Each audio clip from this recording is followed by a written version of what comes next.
tentang tata cara mandi wajib setelah haid. Ya. Ketentuan mandi wajib meliputi rukun.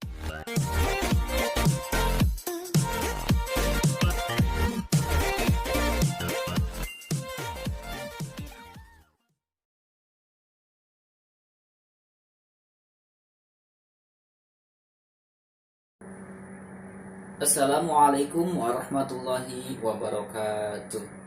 Apa kabar anak-anakku semuanya? Berjumpa kembali bersama Pak Den. Dalam video pembelajaran kali ini Bapak akan menjelaskan bagaimana tata cara mandi wajib setelah haid. Ya.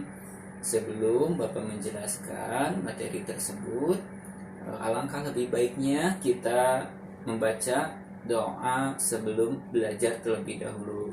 Mari kita membaca doa bersama-sama, dimulai dengan membaca basmalah. Bismillahirrahmanirrahim. Rabbi zidni ilman warzuqni fahman birahmatika ya arhamar rahimin. Alhamdulillah kita telah membaca doa. Mudah-mudahan dengan dibacakannya doa pembelajaran kali ini mendapatkan manfaat dari Allah Subhanahu wa Ta'ala. Nah, sekarang mulai dengan materi tentang tata cara mandi wajib setelah haid. Ya. Ketentuan mandi wajib meliputi rukun dan sunnah, kemudian bagaimana cara mandi wajib sebagaimana diajarkan oleh Rasulullah SAW. Namun sebelumnya, untuk mandi wajib tentunya harus menggunakan air yang suci dan menyucikan, bukan air bekas wudu atau air bekas mandi junub juga seperti itu ya. Kemudian bagi perempuan yang habis haid, agar secepatnya melaksanakan mandi wajib, kemudian melaksanakan sholat fardu. Jangan sampai sholat fardu berikutnya baru dilaksanakan, kelewat sholat fardu yang mesti dilaksanakannya. Ya. Karena kalau tidak cepat mandi, kemudian melewati sholat fardu, berarti dia telah berdosa.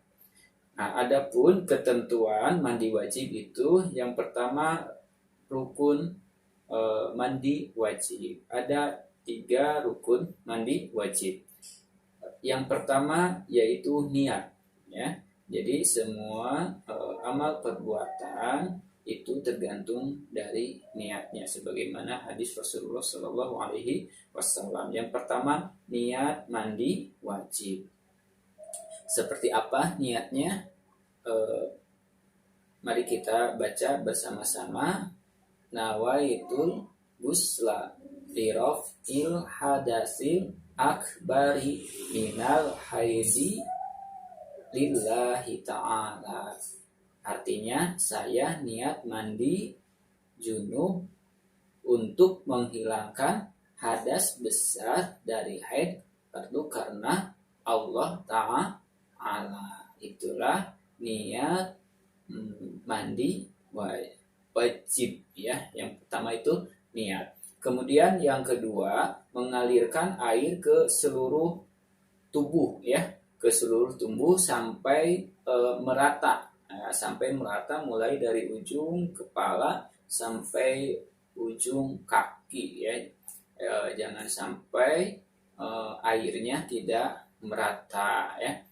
Kemudian yang ketiganya adalah mengalirkan air ke jari-jari dan rambut. Jadi ketika mandi, anggota badan yang sering nggak kena air, yang susah, maka kita harus diusahakan kecuci ya, atau terbasahi. Asalnya di jari-jari dibersihin terlebih dahulu, di ketiak, di pusat dan yang lainnya, tempat-tempat yang memang sulit untuk terlewati air, maka seyogianya kita harus terbasahi semuanya. Jangan sampai ada yang masih kering ketika kita mandi wajib, seperti itu ya.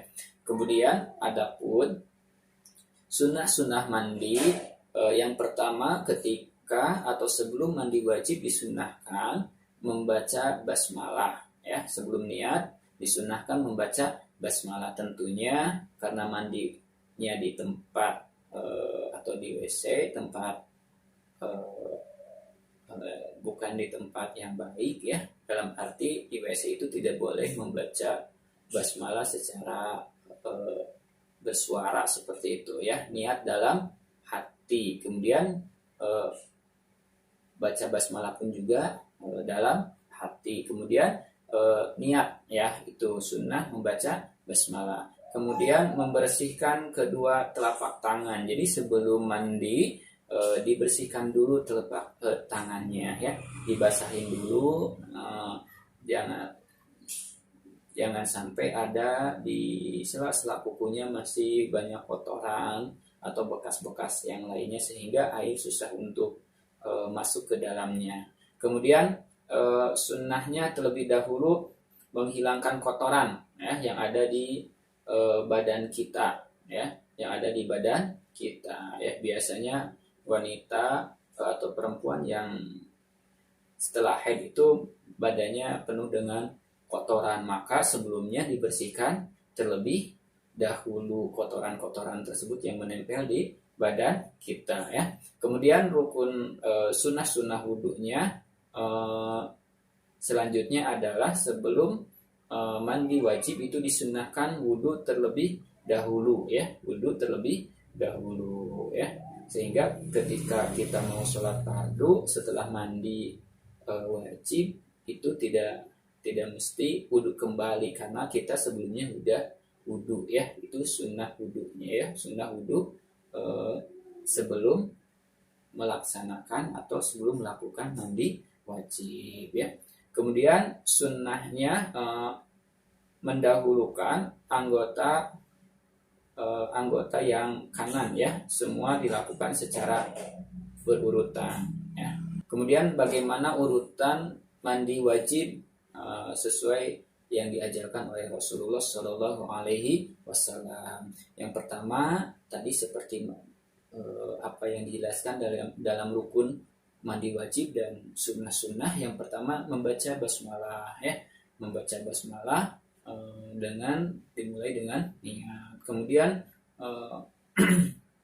membersihkan kedua tangan ya, membersihkan kedua tangan. Kemudian menghilangkan terlebih dahulu kotorannya yang menempel di badan kita. Kemudian membersihkan kemaluan ya, supaya air itu langsung basah ya, basah ke semua badan kita ya. Kemudian berwudu ya, berwudu dengan sempurna terlebih dahulu ya. Kemudian menyiramkan air ke kepala ya, dan meyakini bahwa semua kita yakin bahwa air badan kita udah basah seperti itu. Kalau udah benar-benar yakin bahwa kita udah mandi dengan sempurna, itulah adalah tata cara mandi sesuai sebagaimana yang diajarkan oleh Rasulullah Shallallahu Alaihi Wasallam. Itulah yang bisa Bapak sampaikan dalam pertemuan kali ini. Mudah-mudahan video pembelajaran kali ini bermanfaat ya. Ditutup dengan doa akhirul kalam, wabillahi taufiq wal hidayah. Wassalamualaikum warahmatullahi wabarakatuh.